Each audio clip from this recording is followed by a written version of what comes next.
Europe 1, la France bouge. Elisabeth Assayag, Emmanuel Dutheil. Une France qui bouge, qui aide et soutient les jeunes en cette période compliquée. Une semaine spéciale pour aider les jeunes à trouver un emploi sur Europe 1. Émission spéciale, exceptionnelle. Aujourd'hui de la France bouge, on est en direct ensemble jusqu'à 14h.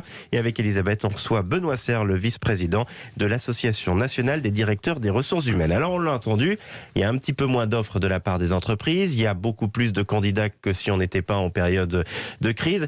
J'imagine que côté salaire, on entend beaucoup d'entreprises dire aujourd'hui aux jeunes, allez je t'embauche, mais désolé, j'ai pas de sous. On n'a pas d'enveloppe cette année. Alors malheureusement, ce que vous dites est exact. C'est-à-dire que la moyenne d'embauche a baissé. La moyenne du salaire d'embauche, c'est ça? La moyenne du salaire. Ouais. Par exemple, quelqu'un qui sortait d'un bac plus 5, alors je prends cet exemple-là, mais on peut prendre ailleurs, qui se disait, en gros, à mon école, on sort de là à 30 000, et on va lui faire... 30 000 euros par an de salaire. 30 000 euros par an, par an. On va lui faire 23, 24. Ah oui, donc la baisse, c'est quand même important. Mais pourquoi on s'autorise à faire de telles choses? Parce que... Vous savez, malheureusement, et pour ça je le dis malheureusement volontairement, c'est un marché, on a basculé d'un marché, alors, sauf sur certains métiers, mais on a basculé d'un marché d'employés, c'est-à-dire drivé par la recherche de candidats, à un marché d'employeurs. Ouais. Ils savent qu'il y a beaucoup de gens. Donc l'offre et la traditionnelle offre-demande. Alors ça baisse pas énormément, dans certains métiers ça baisse pas en revanche. Au contraire, ça monte. Pourquoi ? Parce que c'est des métiers super rares, dont on a absolument besoin. La guerre des talents, elle ne s'est pas arrêtée avec le Covid. Quel métier? Les services à la personne dont vous parliez, le digital, data analyse, tous ces sujets-là qui sont des compétences absentes dans beaucoup d'entreprises. D'accord, donc dans le digital. Là, les étudiants, ils savent jouer de leur force là-dessus. Mais c'est vrai qu'il y a un peu un écrasement des rémunérations. Il y a une autre raison qui est plus structurelle des entreprises, et il faut le comprendre, c'est que beaucoup d'entreprises n'ont pas touché au salaire de leurs collaborateurs depuis 1 an. Et par conséquent... Ce qui n'est pas rare. Pardon ? Ce qui n'est pas rare non plus. Ça dépend.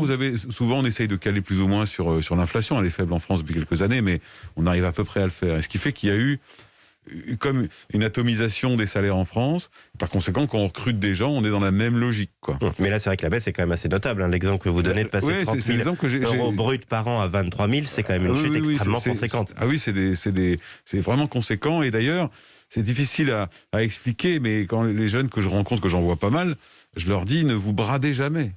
Donc vous appelez à refuser ce genre de... Le jour où, là, un jeune qui trouve un travail qui est payé 7 000 euros de moins par an que s'il avait retrouvé ce travail il y a 1 an, vous lui dites, refusez, ne le prenez pas, ne vous bradez pas? Non, je lui dis, ne vous bradez pas. C'est-à-dire que si cette entreprise, elle vous recrute un peu moins cher, mais qu'en revanche, elle vous crée de la perspective, elle constitue peut-être une clé pour un poste demain, pensez-vous toujours... Moi, je dis à tous les gens que je rencontre pour le recrutement, jeunes ou pas jeunes, pensez au coup d'après.